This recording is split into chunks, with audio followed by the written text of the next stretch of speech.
Bago tayo mag-umpisa, baka pwede nyong i-like ang video na to. Malaking bagay ang like sa aming mga content creators. Maraming salamat po.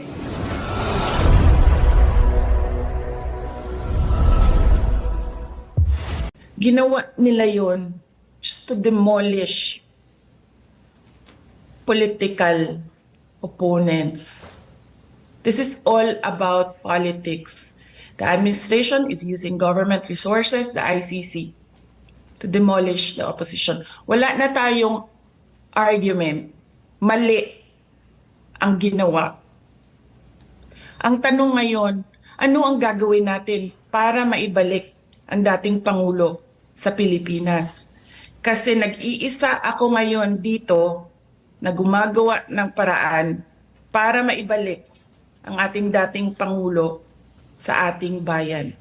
There's still a lot of people saying that I'm wrong in there, that you cannot arrest a person with a warrant that you know as a person has a warrant, yet you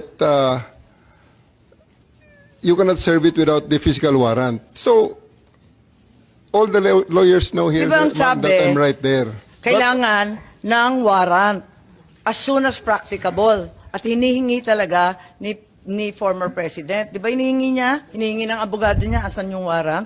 Tama, di ba hinihingi Yes, nila? ma'am. Anong pinakita nyo? Pag umaresto ka ng tao, pag inaresto ka ng pulis, pwedeng hindi dala ng pulis ang warrant mo?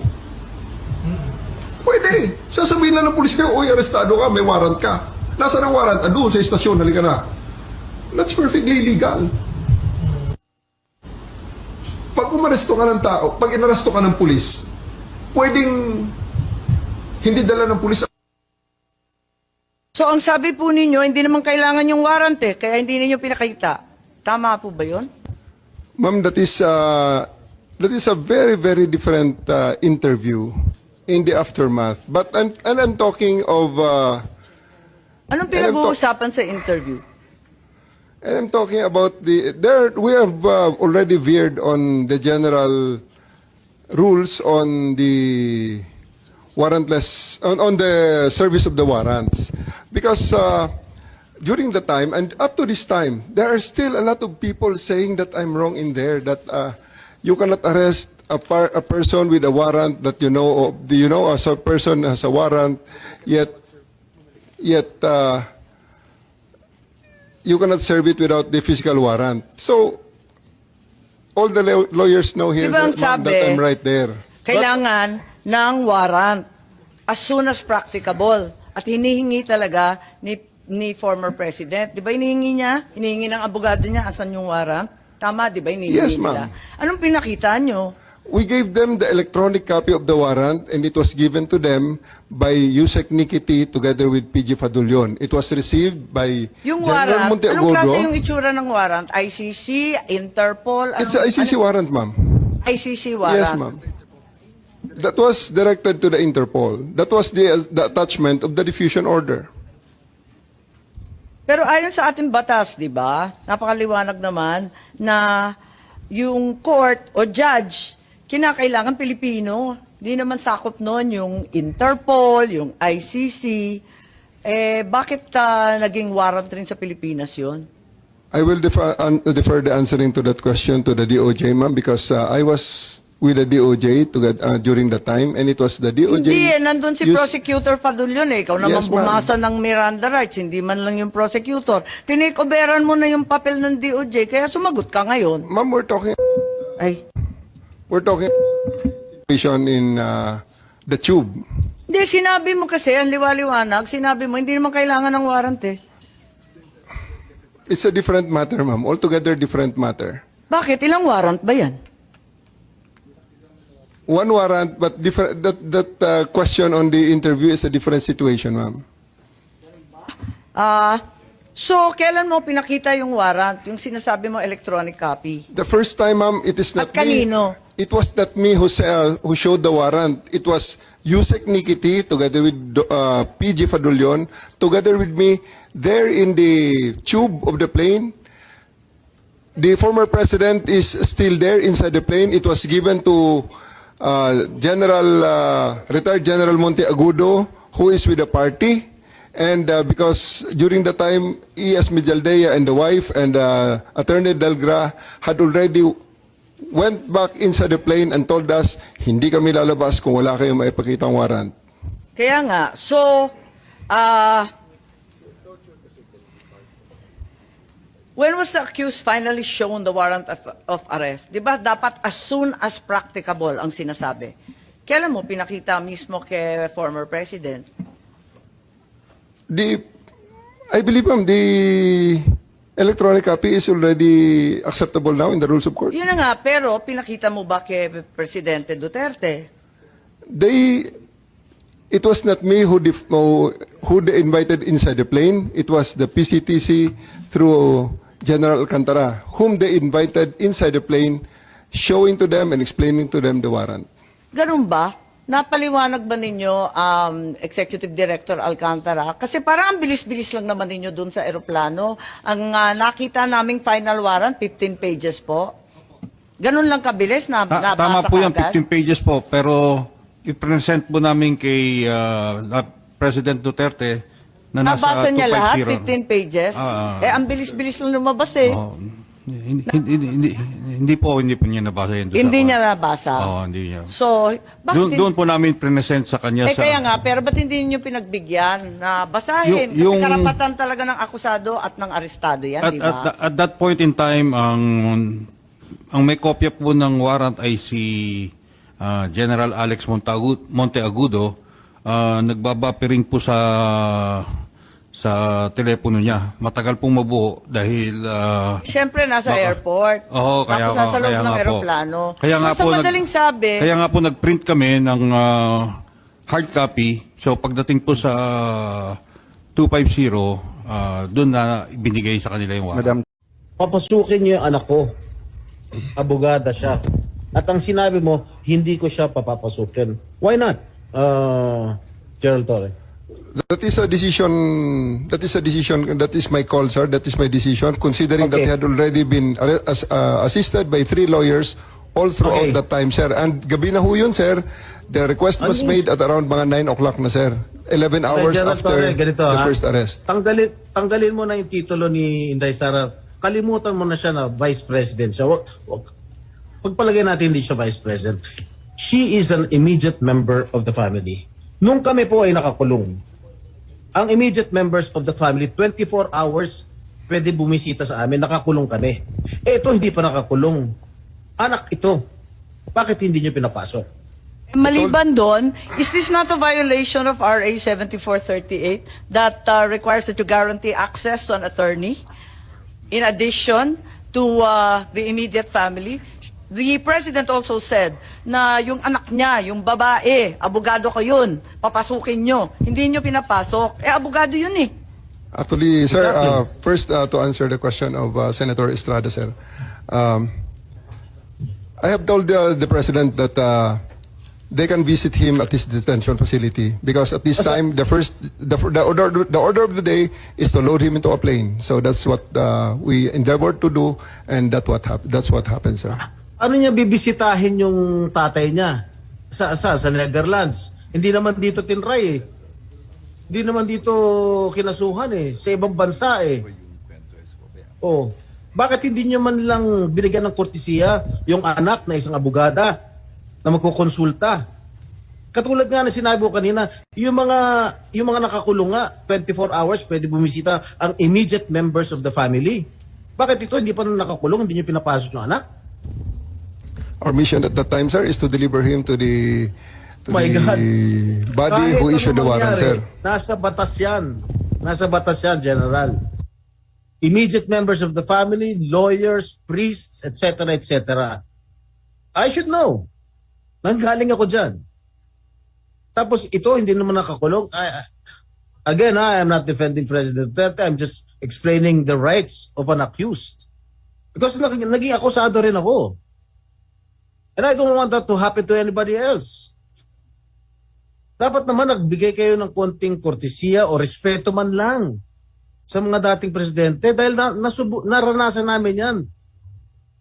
Nung kinulong po yung tatay ko, ganun din. Kawalang respeto ang mga pulis sa amin. Porket nawala na ba kami sa kapangyarihan, gano'n na lang? Eh matanong ko naman sa'yo, General, wag naman po sana mangyari, God forbid, sa pag sinapit ng ni President, pag sumapit ng ganitong sitwasyon si Presidente Marcos, gagawin mo rin ba yon sa kanya? I hope not.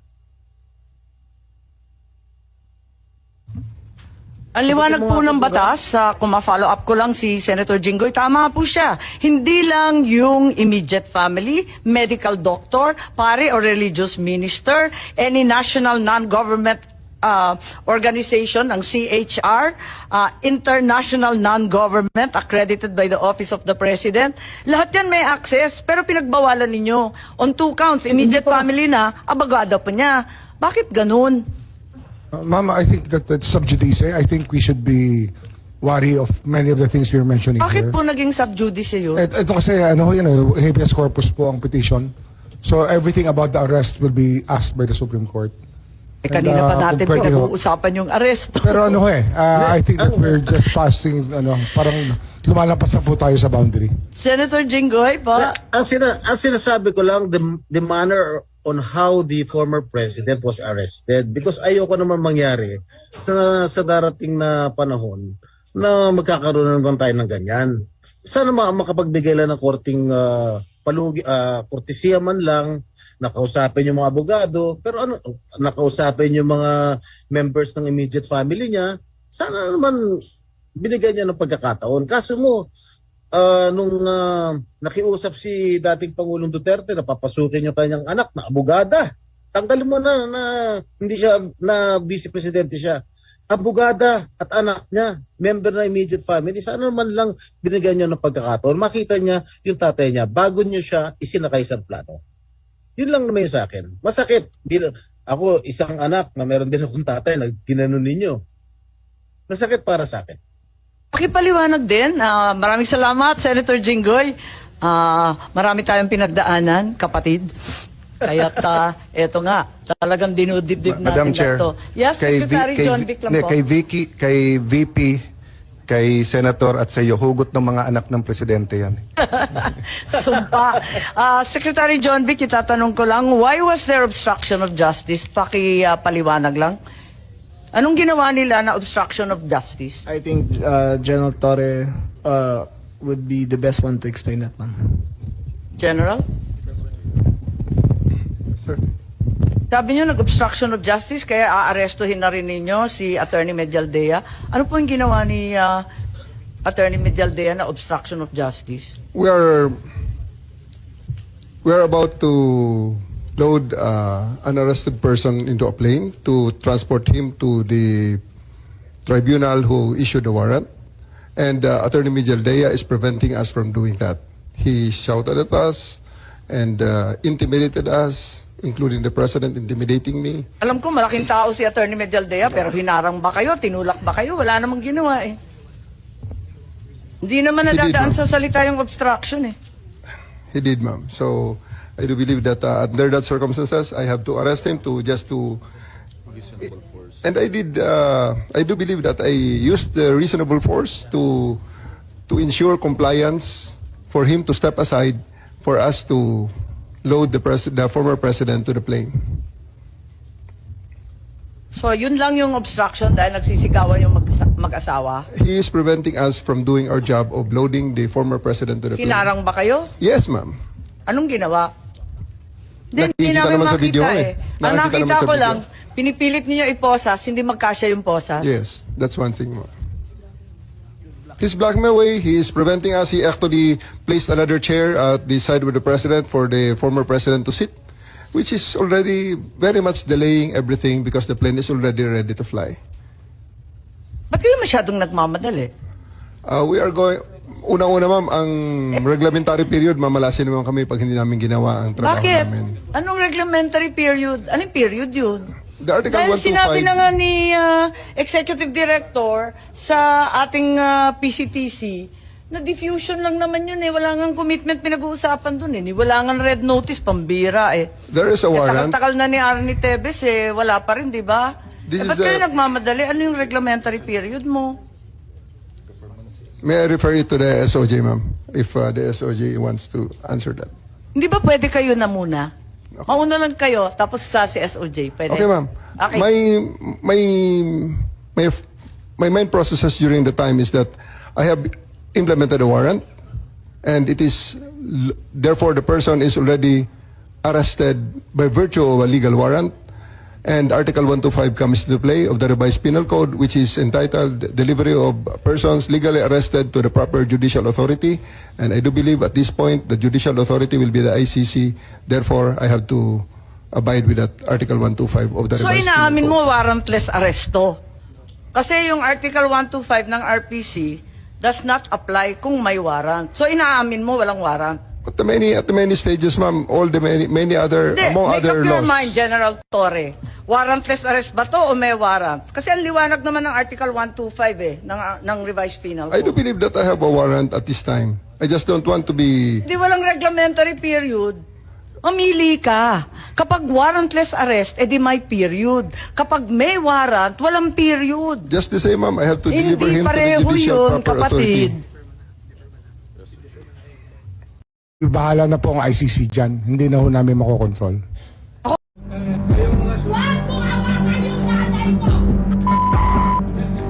Tanungin ko kayo, anong kasalanan ko? Matanong nga. Kayo, nandito lang kayo natin. Ikaw, tanungin kita, Ture, anong kasalanan ko?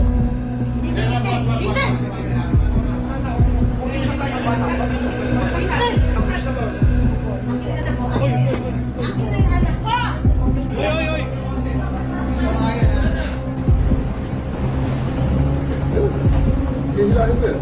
Hihilain ko yan. Ako maniwala ka, hihilain ko yan. Pero hihilain ko yan. Is that our intention? You have to kill me to bring me to him. Is that our intention? Ang anak mo pupunta dito. Yes, sir. Hindi pa pasukin yun. Hindi ninyo, ikaw, Yes, sir. hindi mo Upon my orders. Hindi mo pinapasok. Yes, sir. Upon my orders, sir. Ang sabi ko, ang abogado ko, ang anak ko na babae, They can visit you at your detention center, sir. Hindi nila ako pinapapasok dito sa airbase. Nakiusap ako kung pwedeng makausap ko personal si former President Rodrigo Duterte para mabigyan ko siya ng instructions and then makabigay din siya ng instructions sa si General Marbil daw ang in charge ng buong Villamor Military Airbase. Saan ka ba naman nakahanap ng military airbase na chief PNP ang in charge at siya ang nagsasabi kung sino ang pwedeng pumasok at hindi pumasok. But you are the second highest official dito sa ating bansa. Pero parang pamumulitika ba ito sa tingin niyo? Alright, oo. Very much pamumulitika ito. Kahit ang ibang bansa nagsalita na.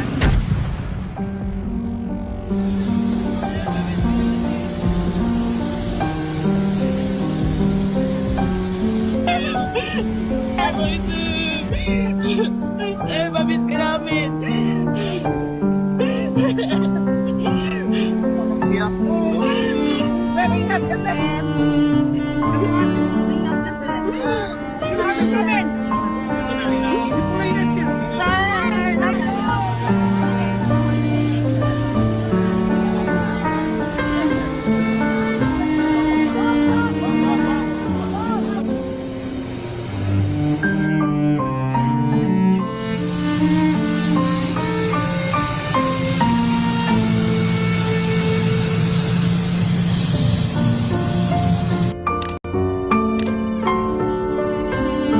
Ikaw ho ba nagplano ng lahat ng ito? Hindi naman, hindi naman. It was a group effort. Secretary Chidoro was there, Secretary Anyong was there too, and the President and I.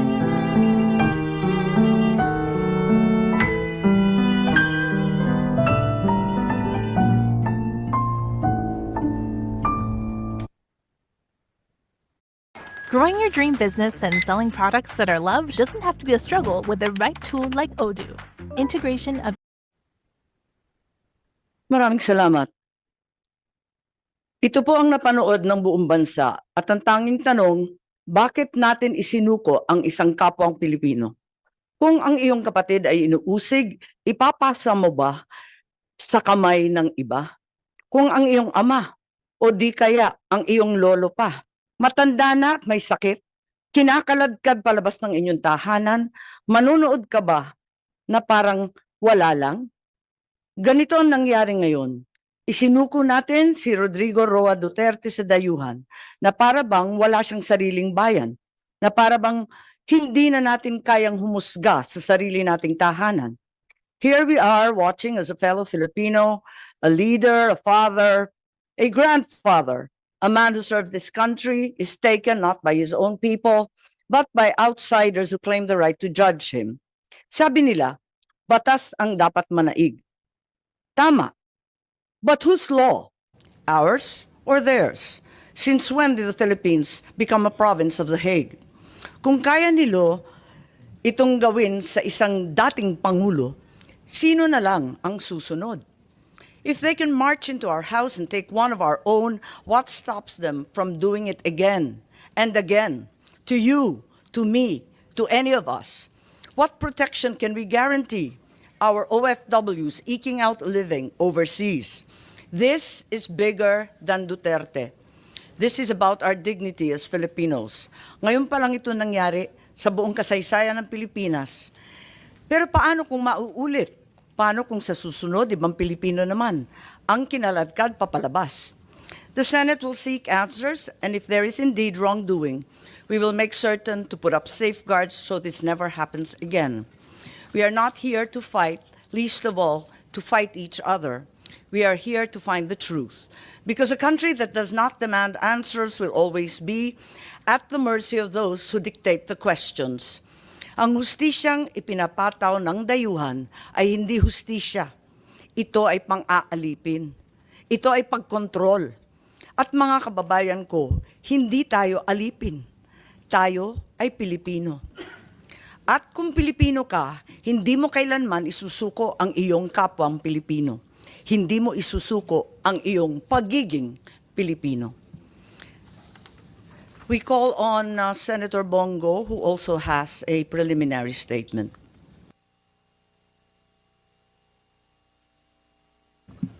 Senator Bong, I think you're on mute. There we go.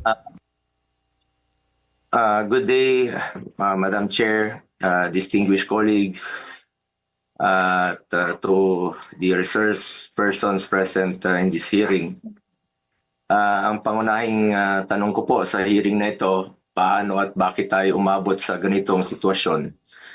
Meron naman tayong umiiral na hustisya sa bansa, meron naman tayong sariling mga batas at korte. Bakit pinayagan po ng gobyerno na nakipin po ang isang Pilipino sa sarili nating bayan? Sabi nga ng mga nakakarami, too late the hero. Kaya kung ano man ang lumabas sa hearing na ito, si dating Pangulong Duterte ay ngayon nasa The Hague na po, Netherlands na po. Ano bang pwede pang magawa? I respect the initiative of this committee to hold the Senate inquiry. Bagamat nirerespeto natin ang pagdinig na ito, sinasabi ko rin po ang aking mga hinanakit na parang too late na po.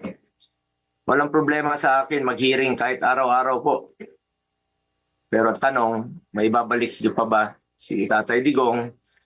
Yan ang tinatawag ko na too late the hero na po. Useless lahat ng hearing na ito kung hindi na po may babalik si Tatay Digong.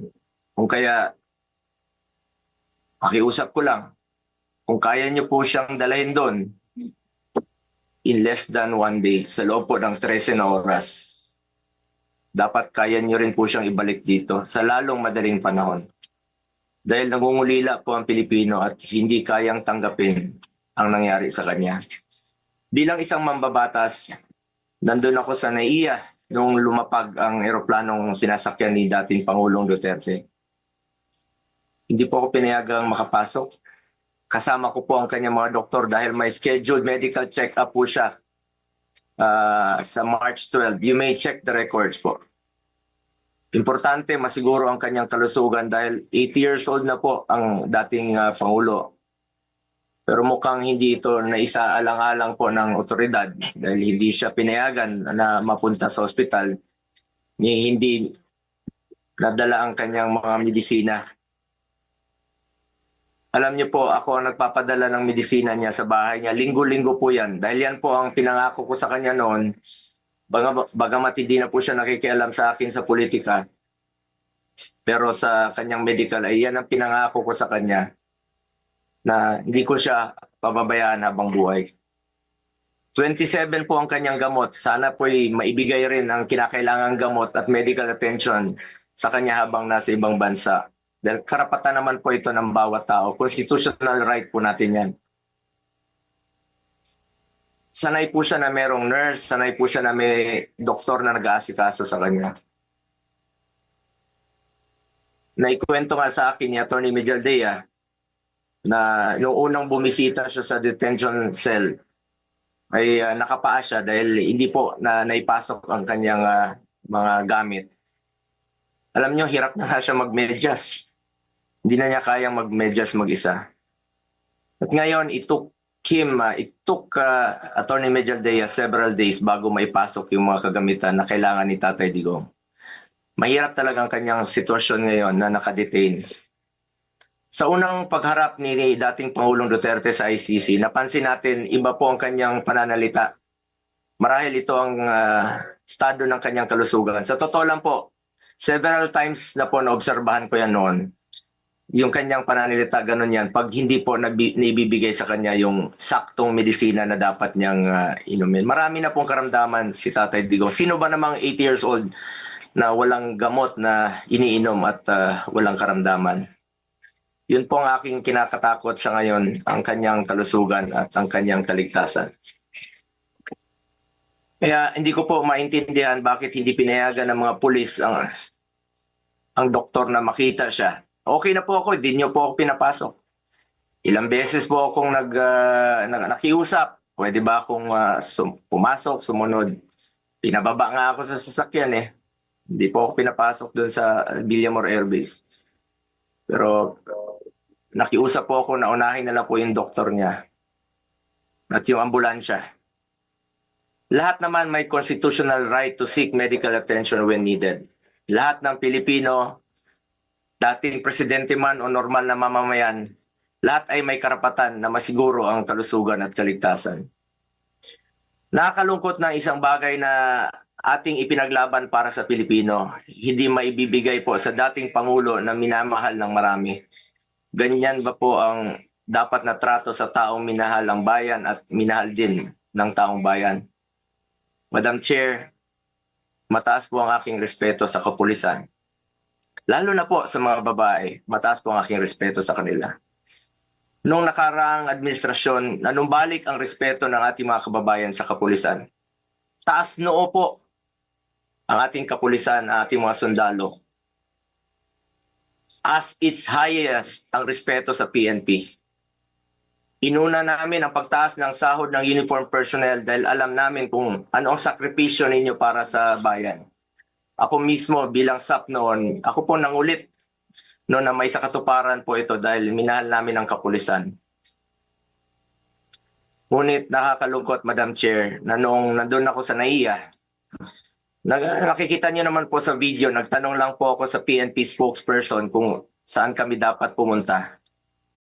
Ako, ikaw, everybody, Pop Academy. Si ate, si teacher at little boy, si BF, si Frenny at Mang Boy. Every bubbly, Pop Academy. Pati flavors keep it bubbly. Pineapple, Cali bubbly, apple, Cali bubbly, light, Cali bubbly. You, me, sila, us, we. Everybody, every bubbly, Pop Academy. Magnolia, feeling good, set up. Dahil sabi ni Chief PNP Marbil sa 250 po.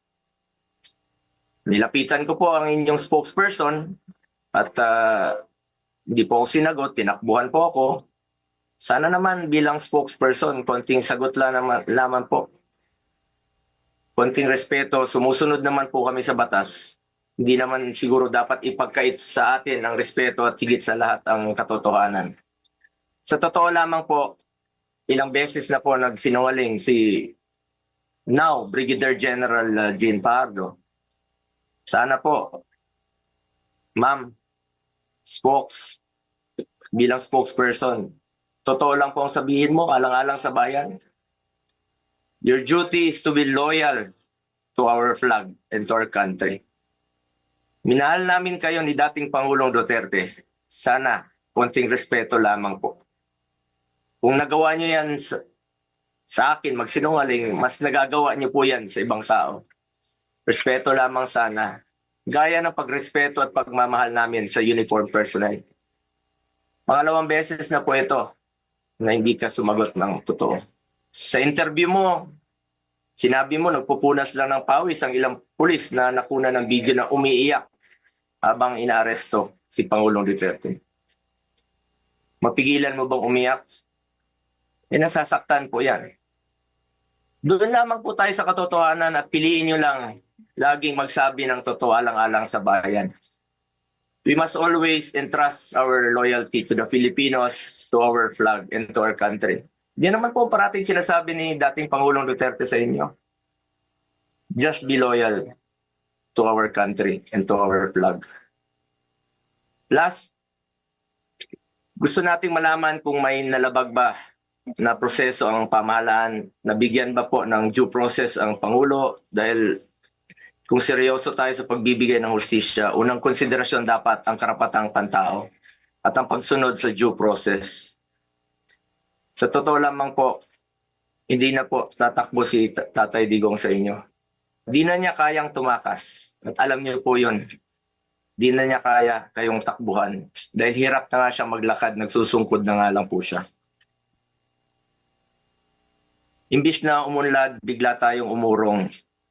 OFWs, pinapauwi natin. Noon, ginagawa natin ang paraan. In fact, si dating Pangulong Duterte sumusulat yan sa mga king o sa leader ng ibang bansa para makauwi. And even nagre-raise tayo ng blood money para makauwi lang yung mga kababayan natin. Pero bakit baliktad niya yan? Bakit isinuko po ang sarili nating lahi? Hindi ko lubusang matanggap na siya ay nililiti sa ibang bansa gayong siya ay isang Pilipino. Samantalang mayroon naman tayong maayos na judicial system sa ating bansa na nirerespeto. Kasarinlan yan bilang isang bansa. May sarili tayong batas, may sarili tayong proseso, may sarili tayong korte at may kakayahan tayong panagutin ang sinumang nagkakasala sa ating bayan. Madam Chair, this is now a matter of principle, justice, and humanity. Hindi ba't may sarili tayong sistema ng hustisya? Kapag may Pilipinong nagkasala, dapat tayo po ang husga. We must protect our citizens and we must stand as one. Dagdag pa dito, Madam Chair, mula noon hanggang ngayon, naninindigan naman po si Solicitor General Minardo Guevara na walang jurisdiction ng ICC sa ating bansa. Kung consistent po ang gobyerno sa posisyon na ito na hindi kilalanin ang jurisdiction ng International Criminal Court, bakit hinayaan po nitong ma-implement ng warrant of arrest ang Interpol mula sa isang korte na hindi naman natin kinikilala? Kung wala naman talagang jurisdiction at may warrant of arrest ang Interpol o ICC, sana binigyan muna ng pagkakataon ng gobyerno through the proper authority like judicial court na i-verify o suriin ang validity ng arrest sa warrant. Ang issue na ito ay hindi lamang para kay Pangulong Duterte. Ito ay mahalagang usapin sa soberanya ng Pilipinas ang nakataya dito. Alang-alang sa ating mga bayaning nagbuwis ng buhay upang makamit lang ang ating kalayaan. Alang-alang sa ating ngayon na patuloy na inaalagaan ng ating soberanya upang ang ating mga anak at mga anak ng ating mga anak ay mamumuhay ng isang bansa na malaya at nirerespeto ng ibang bansa. Ang bawat Pilipino, mataas o mababa man ang katayuan sa buhay, dapat may gobyernong masasandalan na hindi siya pababayaan. Former president man o hindi, karapatan yan, lalo na po pagdating sa kanyang kalusugan, kaligtasan at buhay. Sa huli, bagamat andon si Tatay Digong na buong tapang na hinaharap ang kasong isinampa sa kanya, tulad ng kanyang paulit-ulit na ipinangako, napakasakit po sa dibdib na pagkatapos niya isakripisyo ang kanyang sarili para sa kinabukasan ng ating mga anak at ng bawat Pilipino. Ni isang Pilipino ay hindi huhusga sa kanya. Imbis na ibigay sa Pilipino ang paghusga sa mga ginawa ni dating Pangulong Duterte na paglaban sa droga at kriminalidad, sadly, hindi po ganun ang nangyari. Sabi ko nga, para sa akin, Pilipino po ang dapat humusga sa totoong sitwasyon sa bansa. Kung mas nakakalakad na po ba ang ating mga anak noong panahon niya, hindi po nasasaktan, hindi nababastos. Kayo po ang humusga. Pilipino po ang dapat humusga. Minahal tayo ni Tatay Digong. Ginawa niya po ang lahat para sa bayan. Tanda na po siya. Ayaw na nga niyang tumakbong presidente. Pero ginawa niya po ito dahil yan po ang kanyang sinumpaang tungkulin para sa mga kababayan natin Pilipino. Pero ngayon, hindi lang si Tatay Digong ang inialay at ipinamigay ng ating sariling kababayan. Mistur lang inialay at ipinamigay din ito ang karapatan ng Pilipino na husgahan ang ating sariling kababayan at magdesisyon kung ano ang mas makakabuti sa ating bayan. As I said, March 11 was indeed the saddest day in our history. Sana po, hindi na po ito maulit. Marami pong nasaktan na Pilipino. Salamat po. Maraming salamat sa aking kasama, Senator Bongo. We assure you that this is no time for heroics. We are determined to get the truth. We now call on Senator Jinggoy Estrada, who has manifested his desire to make a preliminary statement. Madam Chair, I wish to waive my opening statement in order to expedite the hearing. Thank But if you you very will allow me to fire the first salvo, it will be very much appreciated, Madam Chair. Kung maaari, siguro umpisahan na lang natin kasi medyo komplikado yung ating proseso. Umpisahan muna natin yung order, ano? Tapos kung pwede, sumabat na lang kayo, kikilalanin kita kaagad-agad. Oo, hindi, akbak. Papayagan ko sila dito, pero magturista lang sila. I'm sorry, this seems to be an earlier statement, 2022. Unawa ko sa ICC, the ICC is there pagka walang judiciary na nag-ooperate sa isang bansa. Dahil nagkagera, dahil nasira lahat, the economy has collapsed, etc., for whatever reason. Diyan papasok ang ICC. We have a functioning judiciary. And that's why I do not see the need for a foreigner to come and do the job for us, to do the job for our judicial system. Our judicial system is perfectly capable of doing that. And it also raises a great many questions about jurisdiction and sovereignty. What is their jurisdiction to come here into the Philippines and conduct an investigation? Is that not a violation of our rights as a sovereign nation in the community of nations? Those questions need to be answered before they can be allowed to do any investigation. Senator Bongbong, maraming salamat. Oh my, that went very quickly. Maraming salamat. Thank you for your time. God bless you. No. You have misread it. We do not cooperate with the ICC. That is the position of this government. Pero pag ni-red notice po ng Interpol, we will be obliged to participate. As Secretary Remulla explained before, we have obligations to Interpol, and we have to live up to those obligations. And therefore, the next step, Okay, let me say this for the 100th time. I do not recognize the jurisdiction of ICC in the Philippines. I consider it as a threat to our sovereignty. Therefore, the Philippine government will not lift a finger to help any investigation that the ICC conducts. However, as ordinary people, they can come and visit the Philippines. Pero hindi kami tutulong sa kanila. In fact, binabantayan namin sila, making sure that hindi sila that they do not come into contact with any agency of government. And if they are contacting agencies of government, na sasabihin yung whatever, policeman, local government, sabihin nyo, wag nyong sasagutin. Yun ang sagot natin.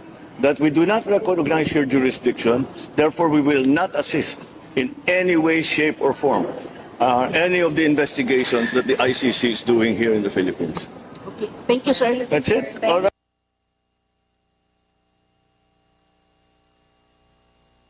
Okay.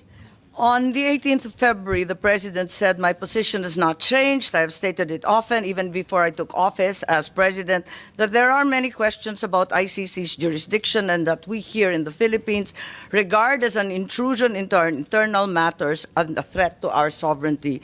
Does the DFA agree with this statement? And do we abide by this position until today? Anyone from the DFA, please?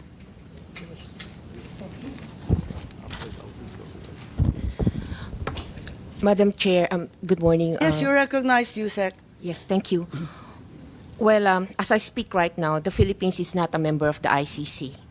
And the DFA defers to the Department of Justice as the implementing agency when it comes to cooperation on ICC matters. Madam Chair. Yes, so to the best of your knowledge and in the consideration of the DFA, we are not a member of the ICC. Changed his mind, at least to some degree. Well, I cannot agree to the. I mean, the question, ma'am, is very vague, if you ask me. Hindi, nagbago, di ba? Nung una, sabi niya talagang haharangan niya. Because I cannot, bawal, as I said earlier, ma'am, korte. I Tapos cannot- biglang sinabi na bukas ang Pilipinas. Kung nag-iimbestiga sila, papasukin. Pwera lang pag may ginagawang illegal o may krimen. Again, I can say Malaking that pagbabago po yun. hindi ko ako pwede magkomento sa state of mind niya. Kung paano ho nag-iisip ang Hindi ko Pangulo, naman hindi pa ako tinatanong kung magkomento. galit, wala naman akong tinatanong kung masaya. Yun ang state of mind. Ang tinatanong ko, dun sa sinabi, hindi ba maliwanag na nag-iba? Sabi ko nga ho, lahat tayo nagbabago ng pag-iisip sa pagdaan po ng panahon. Okay. Tayo po ay natututo naman ng unti-unti at nauunawaan natin ng gusto ang kaya mga nga. pangyayari sa paligid natin. Kung aaminin natin na nagbago ang pag-iisip, bakit? At kailan nagbago yung pag-iisip natin tungkol sa jurisdiction ng ICC? Bakit? At meron bang dahilan? Baka may alam ang DND, baka may alam ang NSC para maintindihan natin kung saan na tayo ngayon. Kasi tayo ay nag-iimbestiga in aid of legislation. Gusto ko malaman saan ba tayo patungo. Ano na ba ngayon? Palibasa, eto nga, admitido natin, nagbago. Kung nagbago, saan na tayo ngayon? Siguro po yung pag-unawa po ng ICC jurisdiction. Kasi nung nag-aapela pa tayo sa ICC na sinasabi natin na hindi tayo saklaw dito. Marahil yung isang pagising natin sa katotohanan na ang hinahabol ng ICC ay hindi naman bansa, ngunit individual. Marahil yun po yung pag-unawa na nagbago sa ating lahat. Kasi hindi naman po estado natin ang hinihimok ng ICC, kundi po yung mga individual dito na nagkasala at yung naging biktima po ng mga krimen at ng mga pamilya po ng mga biktima ng mga pagpatay nung panahon na yun. Okay. At sabihin natin may limited cooperation sa ICC. Sabihin natin, nung 13 November, si ASEC ES Bersamin pala, ay nagsabi that if the ICC refers the process to Interpol, which may then transmit a red notice to the Philippines, the government will feel obliged to consider the red notice. Parang may ganon, may statement ba dyan?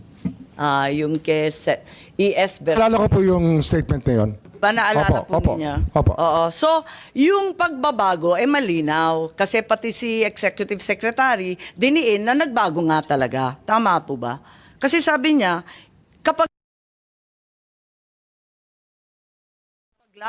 kapag may pulang notisya. Marahil ho dahil ito sa mga karanasan natin sa mga nakaraang buwan na tumutulong po ang Interpol sa ating bansa.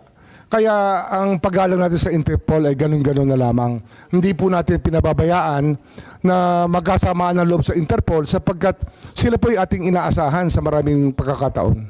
Tama, talagang lumalahok tayo at umaasa sa Interpol. Ngayon, nung January, kayo po nagsalita at tatanungin ko kung tama po ba to. At sinabi na the Marcos administration ay uupo kasama na ng ICC. Talagang uupuan na natin to discuss certain areas of cooperation. So, hindi na no cooperation, no block. March 11 ng alas 3, na tulad ng sinabi ni General Marbil, na tanggap ninyo nung umaga, ay wala kayo ka-idea. The only information we got was the words of the former president in Hong Kong. Sa Hong Kong. Sa Hong Kong, ma'am. Na andyan na. Yes, ma'am. Siya pang nauna, hindi kayo. Yes, ma'am. Nakakatuwa, no? Anyway, hindi ba March 8 pa lamang, marami na ring chismis na magkakaroon ng arrest warrant. In fact, the following day, mismo yung palasyo, Malacanang, sinabi na may mga haka-haka na ganun nga lalabas na, and the government is prepared for any eventuality. Bakit nasabi yun kung wala pang hawak na notice or kopya? March 8 pa lang to, nagsalita na yung Malacanang. Ibig sabihin, andun na. Ma'am, the government is prepared for any eventuality at all times. That is the nature of our job. We will always be prepared. We will always be on hand to enforce any of these laws, ma'am.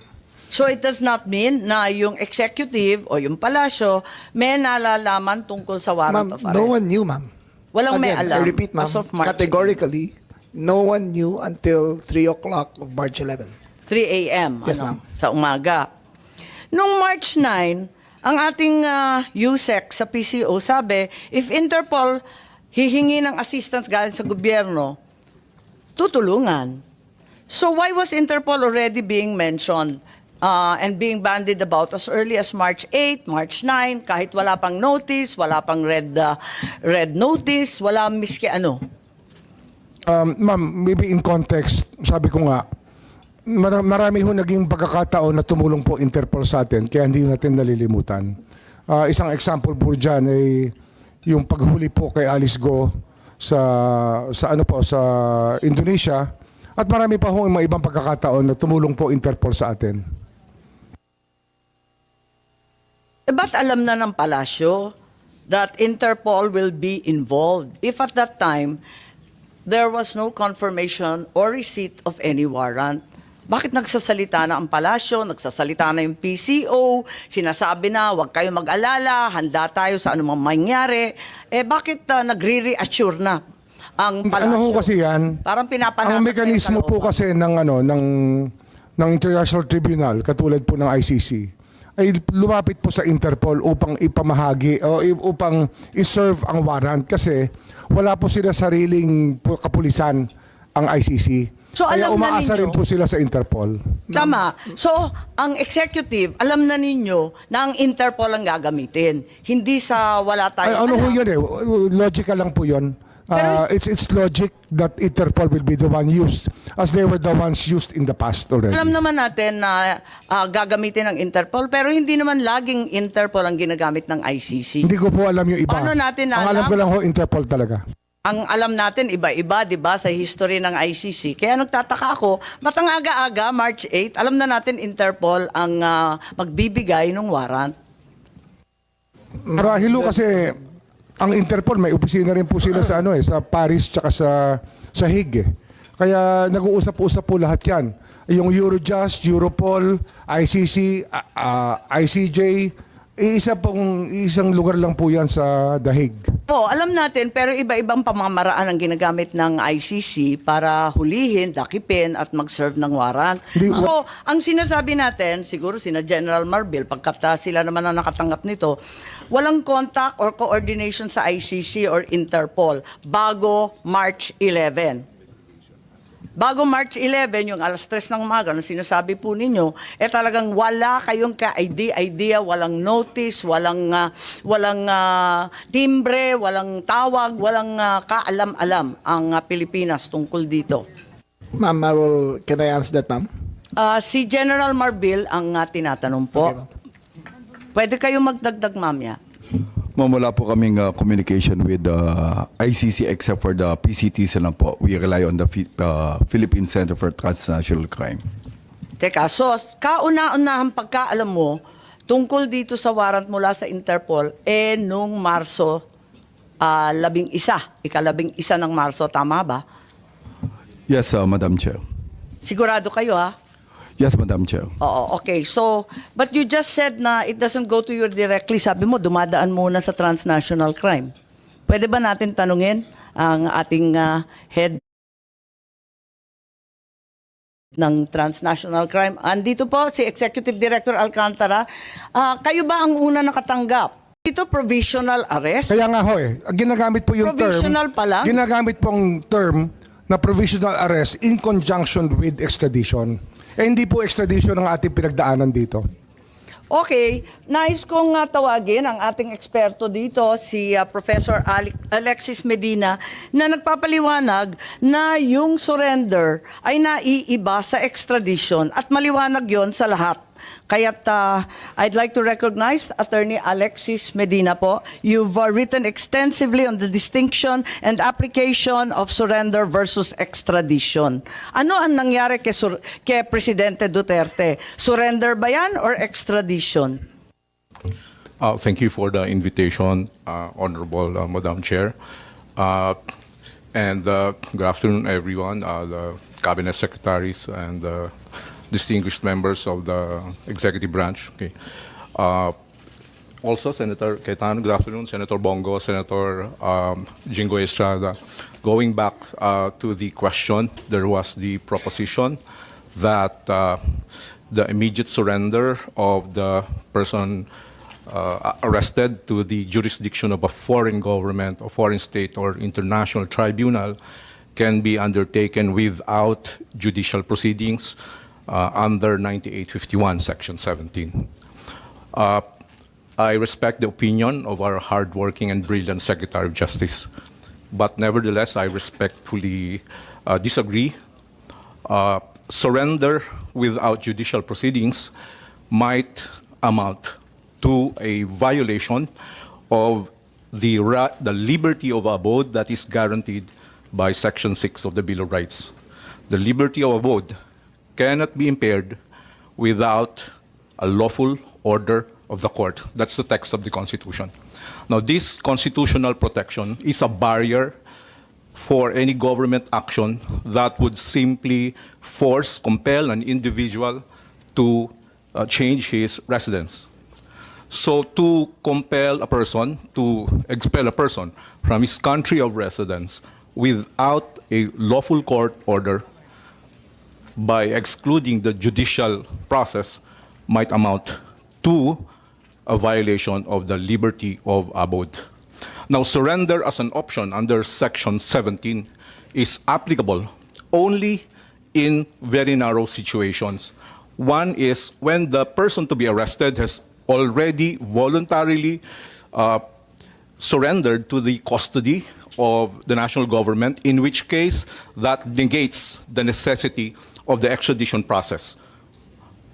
The other option is when the person to be arrested is actually an alien, in which case there's no need to go through the extrajudicial process.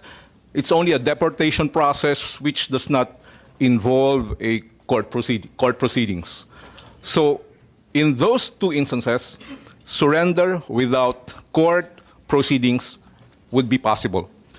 Other than those proceedings, it would be very difficult to maintain that is sanctioned by the Constitution.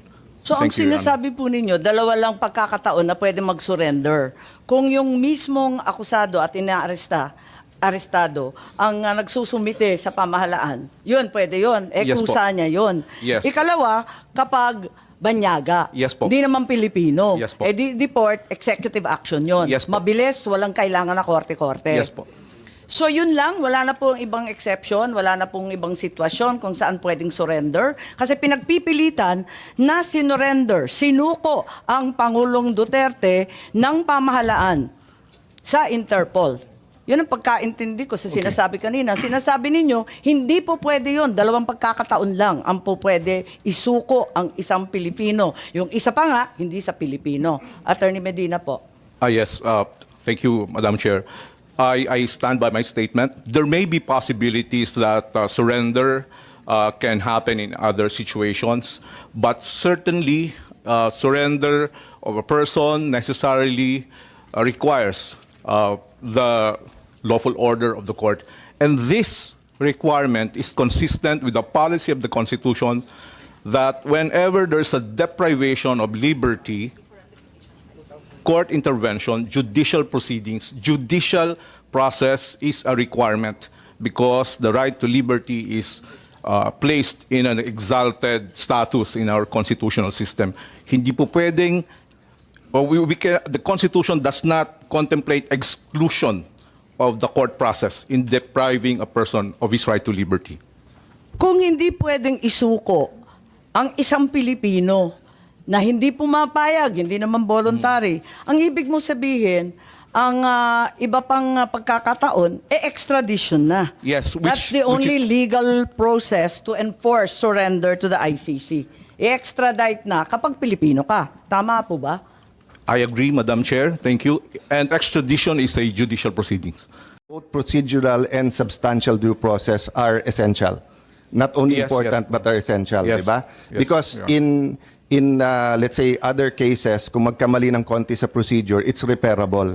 Pero sa criminal law, na-accuse ka na mali, kambal mo pala yon, or nung pinasa yung batas na yon, hindi pa pala crime, and then you weren't informed, fatal yon. So much so that meron ngang doctrine of the poisonous tree, di ba? That if yung evidence that were taken from you were illegally obtained, hindi pwedeng gamitin against you. Is my recollection of the law. You're a professor, so you continually review this. I don't continually review you do this, no, but I should, of course. I agree, Senator. The rule is the exclusionary rule for violation of the right against unreasonable search. Kung pwedeng ipaliwanag lamang ng ating Vice Presidente kung bakit sinasabi ninyo na kidnapping or extraordinary rendition ang sinasabi. At gusto rin natin malaman yung tungkol sa warrant. Kayo na lang ang mag-umpisa. Salamat. Opo, Senator Amy, may I be allowed to read the statement? Yes, please. Please do so. Okay, thank you. Opo. Mga kababayan, on March 11, 2025, former President Rodrigo Roa Duterte was forcibly taken by the Philippine National Police upon his arrival at the Ninoy Aquino International Airport. He was brought to Villamor Air Base, a military air base, detained for nearly 12 hours, and then flown out of the country on a private jet to The Hague, all allegedly because of a warrant issued by the International Criminal Court. This was patently an illegal arrest. This constitutes extraordinary rendition. A Filipino citizen, a former president, was taken into custody without a valid warrant issued by a Philippine court, without due process, and without any legal basis under our laws. The Constitution is clear. Section 2, Article 3 of our Constitution explicitly states, the right of the people to be secure in their persons, houses, papers, and effects against unreasonable searches and seizures of whatever nature or for any purpose shall be inviolable, and no search warrant or warrant of arrest shall issue except upon probable cause to be determined personally by the judge after examination under oath or affirmation of the complainant and the witnesses he may produce, and particularly describing the place to be searched and the persons or things to be seized. This means that for an arrest to be lawful, it must be carried out pursuant to a warrant issued by a Filipino judge of a Philippine court. Nasaan po ang warrant of arrest na inisyu ng hukuman ng Pilipinas? Wala.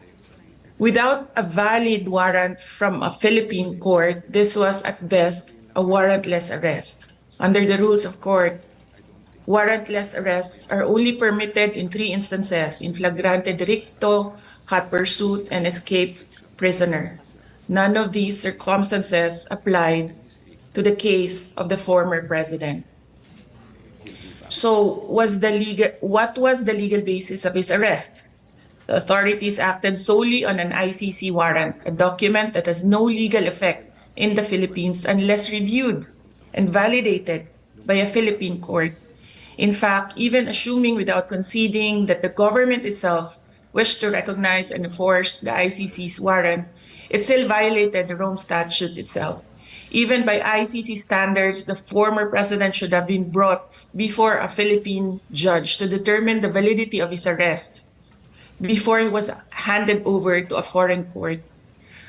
Under Article 59 of the Rome Statute, a state party which has received a request for arrest and surrender shall immediately take steps to arrest the person in question in accordance with its laws and the provisions of Part 9 and shall bring that person before the competent judicial authority in that state. Yan ang sinasabi ko paulit-ulit nung nasa labas ako ng gate ng Villamor Air Base. And why was this not done? If they claim to abide by international law and standards, then why did they conveniently choose to ignore this provision?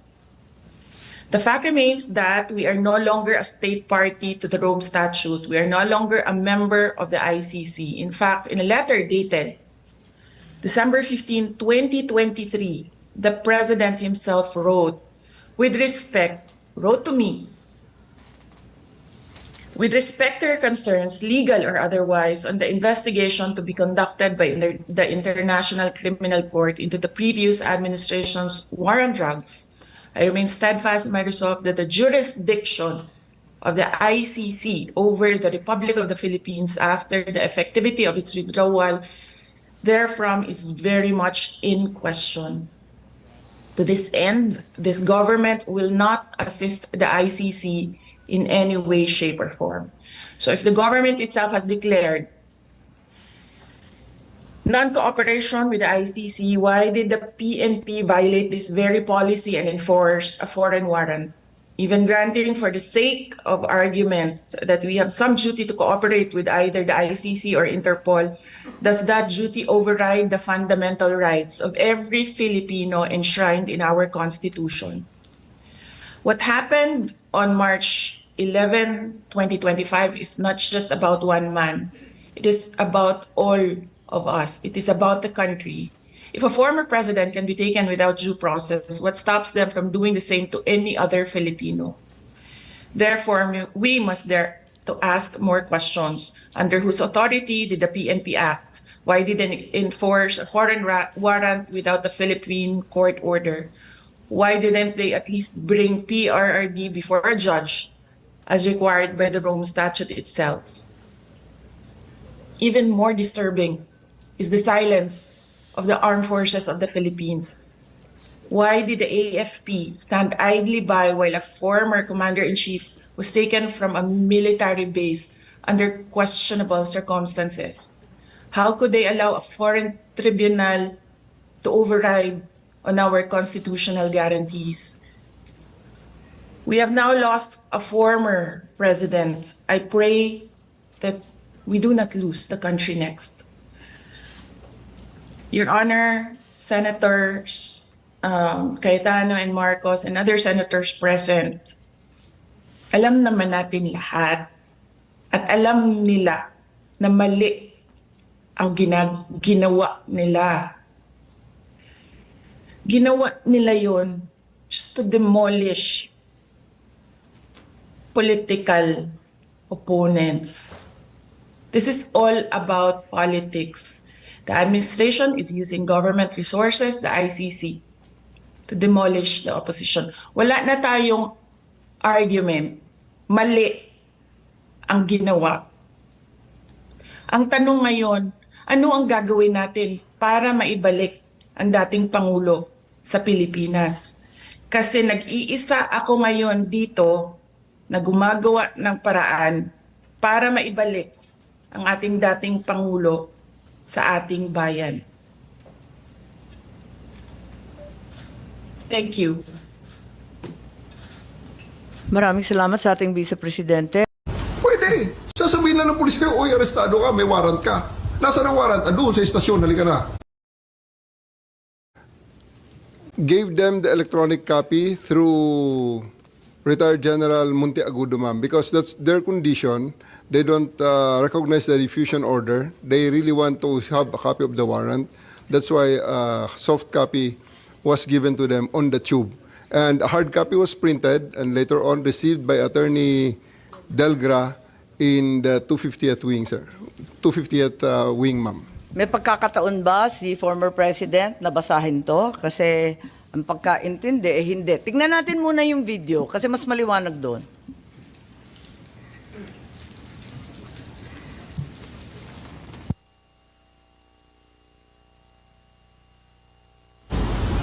Pag umaresto ka ng tao, pag inaresto ka ng pulis, pwedeng hindi dala ng pulis ang warrant mo?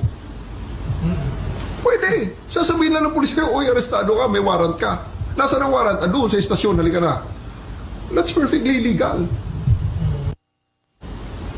Pag umaresto ka ng tao, pag inaresto ka ng pulis, pwedeng hindi dala ng pulis. So ang sabi po ninyo, hindi naman kailangan yung warrant kaya hindi ninyo pinakita. Tama po ba yun?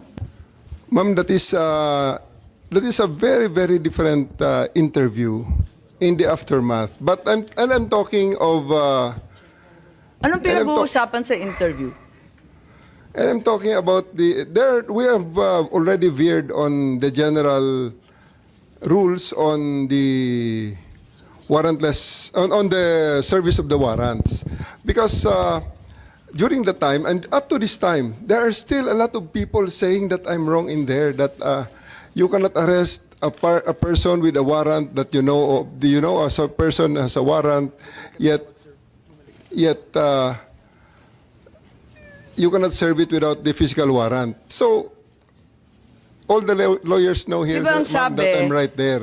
Kailangan ng warrant as soon as practicable. At hinihingi talaga ni former president. Di ba hinihingi niya? Hinihingi ng abogado niya, asan yung warrant? Tama, di ba hinihingi Yes, nila? ma'am. Anong pinakita nyo? We gave them the electronic copy of the warrant and it was given to them by Yusek Nikiti together with PG Fadulion. It was received by Yung General warrant, anong klase Monteagudo. yung itsura ng warrant? ICC, Interpol? It's an ICC warrant, ma'am. ICC warrant. Yes, ma'am. That was directed to the Interpol. That was the attachment of the diffusion order. Pero ayon sa ating batas, di ba, napakaliwanag naman na yung court o judge, kinakailangan Pilipino. Hindi naman sakop noon yung Interpol, yung ICC. Bakit naging warrant rin sa Pilipinas yun? I will defer the answering to that question to the DOJ, ma'am, because I was with the DOJ during the time, and it was the DOJ... Hindi, nandun si Prosecutor Fadulion Ikaw naman Yes, ma'am. bumasa ng Miranda rights, hindi man lang yung prosecutor. Tinikoberan mo na yung papel ng DOJ, kaya sumagot ka ngayon. Ma'am, we're talking situation in the tube. Hindi, sinabi mo kasi, ang liwaliwanag, sinabi mo, hindi naman kailangan ng warrant It's a different matter, ma'am. Altogether different matter. Bakit? Ilang warrant ba yan? One warrant, but different. That question on the interview is a different situation, ma'am. So, kailan mo pinakita yung warrant? Yung sinasabi mo electronic copy? The first time, ma'am, it is not At kanino? me. It was not me who showed the warrant. It was Yusek Nikiti together with PG Fadulion, together with me there in the tube of the plane. The former president is still there inside the plane. It was given to retired General Monteagudo, who is with the party. And because during the time, E.S. Mijaldea and the wife and Attorney Delgra had already went back inside the plane and told us, hindi kami lalabas kung wala kayong maipakitang warrant. Kaya nga, so, when was the accused finally shown the warrant of arrest? Di ba dapat as soon as practicable ang sinasabi? Kailan mo pinakita mismo kay former president? I believe, ma'am, the electronic copy is already acceptable now in the rules of court. Yun na nga, pero pinakita mo ba kay Presidente Duterte? It was not me who they invited inside the plane. It was the PCTC through General Alcantara, whom they invited inside the plane showing to them and explaining to them the warrant. Ganun ba? Napaliwanag ba ninyo, Executive Director Alcantara? Kasi parang ang bilis-bilis lang naman ninyo dun sa eroplano. Ang nakita naming final warrant, 15 pages po. Ganun lang kabilis na nabasa Tama po yung kaagad? 15 pages po, pero i-present po namin kay President Duterte na nasa Nabasa niya lahat, 250. 15 pages? Ang bilis-bilis lang lumabas eh. Hindi po niya nabasa yun. Hindi niya nabasa. Oo, hindi niya. So, bakit Doon po namin present sa kanya sa... kaya nga, pero ba't hindi niyo pinagbigyan na basahin? Yung- Kasi karapatan talaga ng akusado at ng arestado yan, di ba? At that point in time, ang may kopya po ng warrant ay si General Alex Monteagudo. Nagbabapiring po sa telepono niya. Matagal pong mabuo dahil...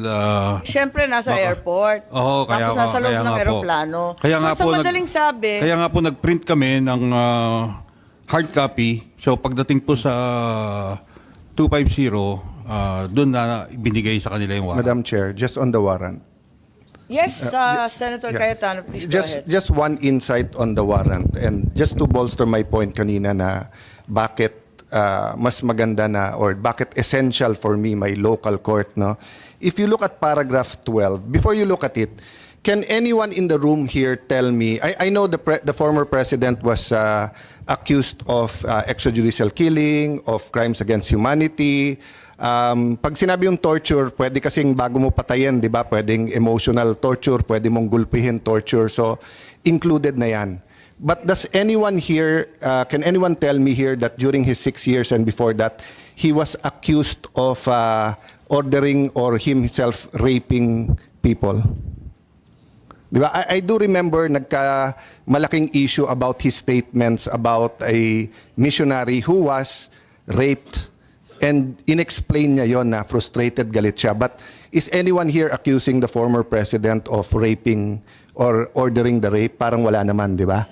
Okay. If you look at, dahil walang, just for the record, Madam Chair, dahil wala naman nagtaas ng kamay or nagsabi, paragraph 12, the chamber notes that the prosecution alleges, let me say it again, the chamber notes that the prosecution alleges that some acts amounting to crimes against humanity of torture and rape under Article 7, subparagraphs 1 ba yan, F, 71, G of the statute were committed as a widespread and systematic attack against the civilian population. Ulitin ko the chamber notes that the prosecution alleges.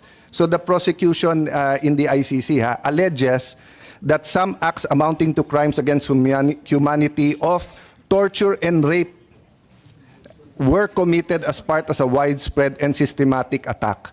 For me, it's the first time I read that someone was accusing the president, the former government. But if you look at the last page of the warrant, or second to the last page, page 14, no?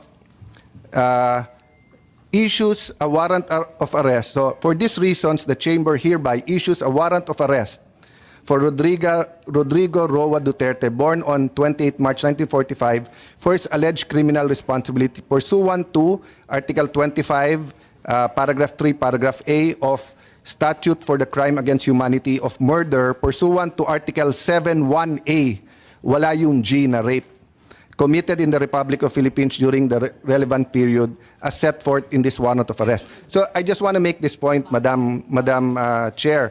So kung sa akin nangyari to, pupunta ako sa Philippine Court at sasabihin ko sa Philippine Court, sir, makita mo naman, sa Marites at Chismis kinuha ng prosecutor ng ICC. Padadala mo ako doon, pinakamaikse, 4 to 6 years yung hearing, deprived of liberty. Yung prosecutor mismo nag-allege ng rape. The harshest critics of President Duterte accuse him of being insensitive to women, saying misogynist, masama yung etc. And I won't defend him there. It's on the record, di ba? And also accused him of being insensitive to a foreign national who was a missionary here who was raped. But I haven't heard na inaccuse siya ng rape or ordering rape. Ang alam ko nga, galit na galit siya pag-ministrate yung mga kababaihan. So, dun pa lang, questioning ko to before a Philippine judge. Kasi, kawawa naman ako pag nandun. So that's my point. So, the second point I just want to make kay SOJ is, I personally will respect its sub judice because this case in the Supreme Court is so important. But just for the record, nag-rule na rin, kung hindi ako nagkakamali, nag-rule din ang Supreme Court dyan na we cannot stop the hearing or we can continue kahit na sub judice. But he's not asking naman to stop the hearing. He's just saying, can we be sensitive to that? Because they're going to have to put their position on paper and present it before the Supreme Court. So, mamaya, Madam Chair, more factual na lang yung mga tanong ko rather than issues para yung facts naman, SOJ is not naman under dispute, di ba? And will help us pa nga sa doon. But this is just an example. And I just read this morning, pero nagulat lang ako doon na yung prosecutor pala may ganun allegation, no? Oo. Kaya nga nagkagulantaan. Palibasa, nakita natin yung warrant much later. Did any one of you, General Marbil, General Torre, meron ba kayong hawak na ICC warrant of arrest at the time of his arrest? Parang electronic copy lang, tapos pinakopya muna, tapos binigay na pagdating doon. Bakit ganun? Samantalang March 10 pa lang nagmo-mobilize na ng libu-libong pulis. Pagkatapos alam na natin na magkakaganito dahil nabalitaan na nga sa Hong Kong. Kung ganun, bakit walang warrant doon sa mismong pag-aresto? Electronic copy lamang at nagpa-imprenta pa. Ba't nagkaganon? May I differ on the wisdom of the SOJ to explain on the legality of the electronic copy of the warrant, ma'am? Hindi naman tinatanong yung legality. Okay lang yun. Ang tinatanong ko, bakit parang unprepared kayo samantalang prepared na si General Marbil?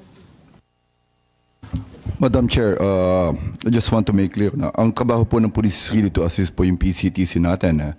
Yun po yung and what we have is tama po yung sinasabing order ng diffusion. So ito po yung nangyari, we rely po dun sa PCTC, dun sa lahat ng mga documents that they did nagagamitin po dun sa effect ng arrest. Ito po yung ginawa po ng again, uulitin ko, dapat yung PCTC nagdala ng warrant. Ba't nga ba kayo walang warrant? It was stated, ipapadala po through diplomatic channels Naka-state po yun So, dapat diplomatic channel. Nangyari ba yon? Kung diplomatic channel yung DFA, ano ba nangyari sa warrant na yan? Sa dinami-dami ng handa ninyo, sa libo-libong pulis at sundalo na kinalampag, wala bang nag-isip na kinakailangan dalhin yung warrant? Your Honor, if I may, wala po kaming information o wala kaming natanggap at all. Kayo naman sa PCTC, wala rin kayong natanggap?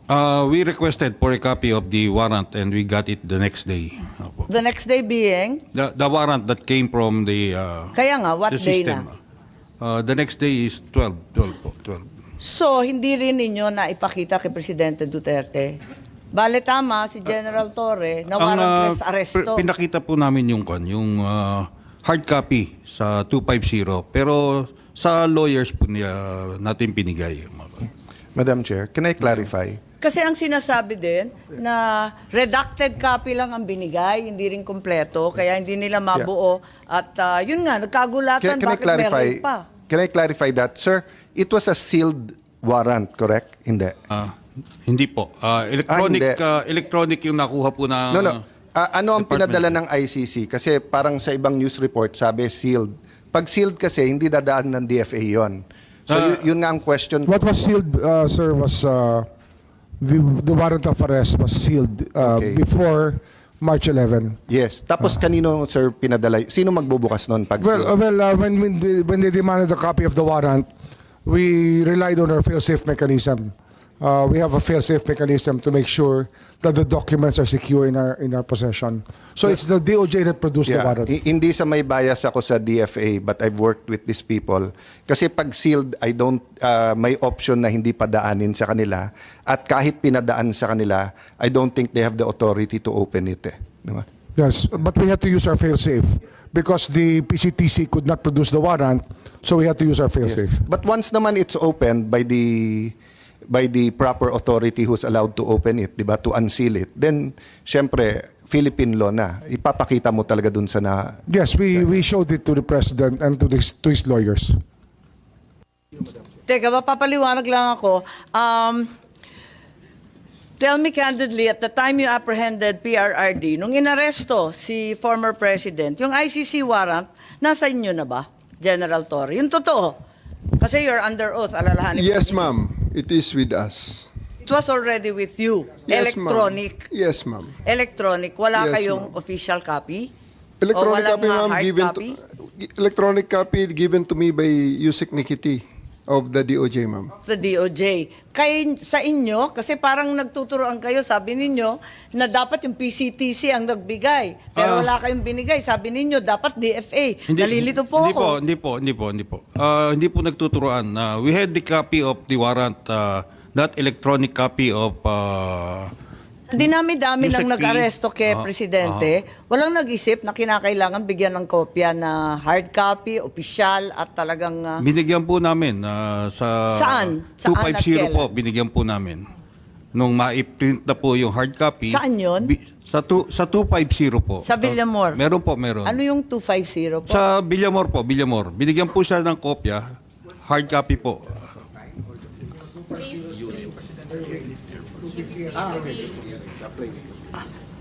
So, nandun. Anong oras? About shortly before 12 po.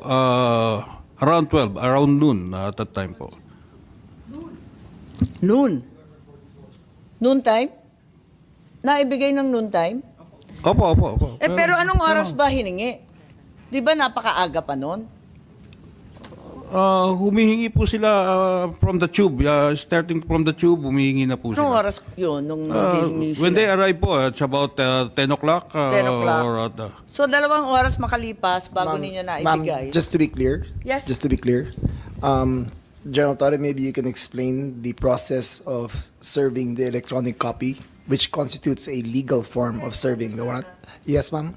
After they disembarked, as I have learned from General Torre, they asked that it be postponed, that they be brought first to... Ano ba nangyari doon, General, pagkatapos doon?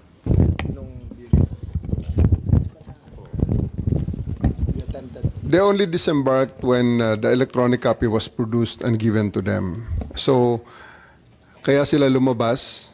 And when they step out of the plane, at the junction of the moving part of the tube, PG Fadulyon met them and attempted to read the rights to President Duterte. And all of them said, pwede ba mamaya na yan at pa-diffuse muna natin ang tension, doon na lang sa 250th Airlift Wing. So we acceded to that request. We arrived at the 250th Airlift Wing. They were given refreshments. They were allowed to refresh. They were allowed to, para generally pababain lang ang tension ng lahat. And then we, after an hour or two, we returned, and that was the video that you saw when I was reading the rights in the cell phone, which basically it's memorized already. So just a formality. And then they asked, at that juncture, they asked for the written, they want a printed copy. So I went out of the room, stepped out of the room, printed it, and gave it to them. Okay, yung printed copy, may allegation na redacted copy daw to. Hindi daw kumpleto, hindi daw buo. Parang simplified lang or pinaiklian. Tama ba? O buong-buo? Buo-buo yun, ma'am. It was Ilang pahina? 15 pages. Yung 15 pages na kumakalat ngayon, Yes, yun na ma'am. yun?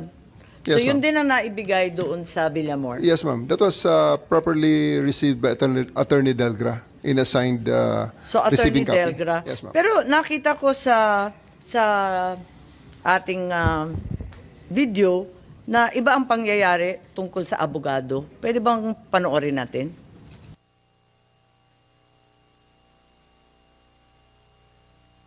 Kayo, kanina pa eh. Hindi naman lahat, ilan ang hinuli ngayong araw na to, sir? Sa iba-ibang mga krimen. Ilan ang binigyan ng ganitong... Kasi nandito kayo lahat eh. Nag-iisang tao. Ilan ang binigyan ng Nag-iisang ganitong... tao. Dami krimen sa labas. Nandito kayo. Sir, hindi kami Sir, humingi ng please naman. pabor.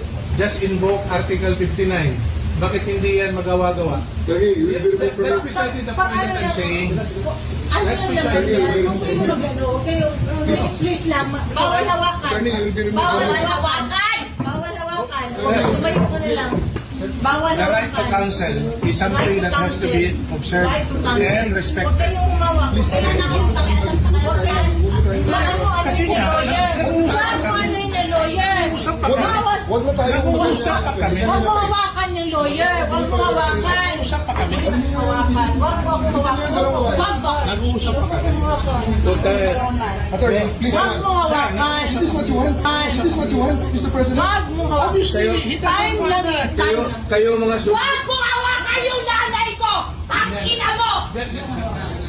Hindi, sandali yung mga sundalo. Tanungin ko kayo, anong kasalanan ko? Okay, dito sa video nakikita na si General Torre hinihila yung abogado. Standard procedure po ba ito ng Madam Chair? PNP? Bakit mo kinakaladkad yung abogado? Hindi ba karapatan ng isang akusado, arestado na magkaroon ng abogado? Bakit ayaw ninyong palapitin yung abogado? Gabi na ho yan, ma'am. That's already the time that I'm forcing everyone to board the plane. I'm already forcing the former president to board the plane, ma'am. Tapos na yung napakarami ng optics sa kanilang ginawa dyan, ma'am. And Interesting use po of force. You were forcing them.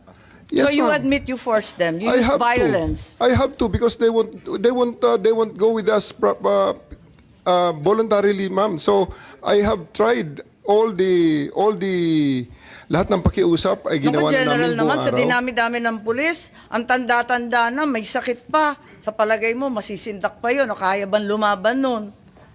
In fairness to the president, ma'am, after I handcuffed E.S. Mijaldea and told Attorney Delgado that he's the next one to be handcuffed and boarded on the bus, the former president actually acceded and said, sige na, alis na tayo. And you saw that on video. Well, It was nakita namin, Romy. di ba, hinihila mo yung upuan. Hindi ba dapat, talagang General Torre, kailangan makinig ka doon sa sinasabi ng abogado? Di ba karapatan nun? I have already arrested, I even arrested E.S. Mijaldea, ma'am, for obstruction of justice and placed handcuffs on him. That was already the last parts because masyado ng gabi, aabutin na kami ng umaga doon, ma'am. Ilang It's already oras na? unreasonable. 2 oras pa lang. Ikalalanding lang ng Hong Kong ng alas 10. Alas 12 12 hours. pa lang to. 12 hours, ma'am. Kaya nga, anong oras to? Kasi Mga sabi 7 mo o'clock na- kanina, 10 o'clock. Mga 8 o'clock yan, ma'am. Yung kay Delgra. O, anong oras na yun? Mga 8 o'clock yan, ma'am. Sa umaga na yan? Gabi. 7 o'clock, 8 o'clock ng gabi na yan, ma'am. 8 Si a.m. Delgra. Ay, 8 p.m. Yes, ma'am. Gaano katagal na yon? 10 hours, ma'am. 9 hours. Naka 9 to 10 hours na. So, sa palagay mo, si former president had sufficient chance to challenge na the validity of the arrest. So, sinasabi ninyo na 9 to 10 hours na yan. Kasi nakuha niya yung warrant nung alas 12 mahigit, hating gabi lampas, ano? Tapos, Tanghali, ma'am. Tanghali, ma'am. Niya nakuha ang okay, warrant. tapos, tumagal pa sila ng ilang oras. 11 hours. Ng 11 hours, sinasabi po ninyo. Yes, ma'am. They attended to serve the warrant when they disembarked. They asked that it be deferred until they reached 250. Upon reaching 250, they asked for some refreshments and they cooled down. Upon being more calm and after conferring with their lawyers, the warrant of arrest was served in toto, in full, and their rights were read. So sa tingin ninyo, itong 9 to 10 hours sapat na para sa isang pangkaraniwan tao na makakuha ng sariling abogado, tapos i-check yung kanyang warrant, pagkatapos mag-draft, mag-file ng maayos na petisyon ng habeas corpus. Ganun ba yun? Ma'am, you must, I think the records show that there were 3 lawyers with him in conference with him during the entire time. Attorney Delgra. Paano makakapag-file yun? Gabing-gabi na, hindi naman court hours. They had filed a case of a TRO with the Supreme Court. They tried their legal remedy. It was duly recorded and there was no TRO given by the court, ma'am.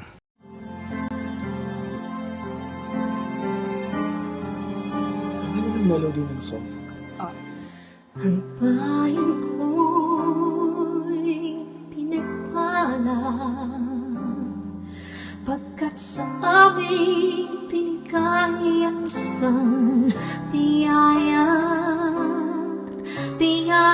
na mag-aahon sa hirap at dilim ng kahapon at sa bawat Pilipino'y magtatanggol sa bayan ko dati laganap pang-api at dusa sa aming mga mahihirap ngunit ikaw ay dumating sagot sa aming mga dalangin muli kaming babangon mabuhay ka Tatay Digong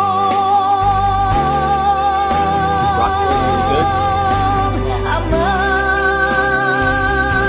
maraming salamat aming mga matay minuhulat gawain ng masasamay iyong isiniwalat ikaw lang ang pag-asa naming lahat.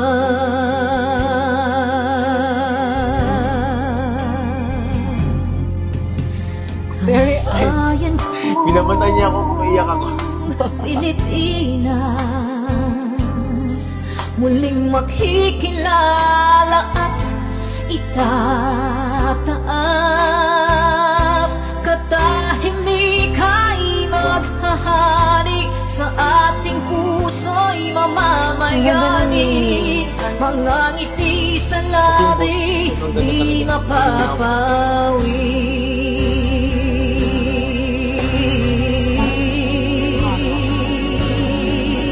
The breathing though. Mabuhay ka, Tatay Digong, maraming salamat. Ang malasakit sa Pilipino ay walang kasing tapat. Ika'y paglalaban ng iyong mga anak. Tunay kang biyaya sa bansang Pilipinas.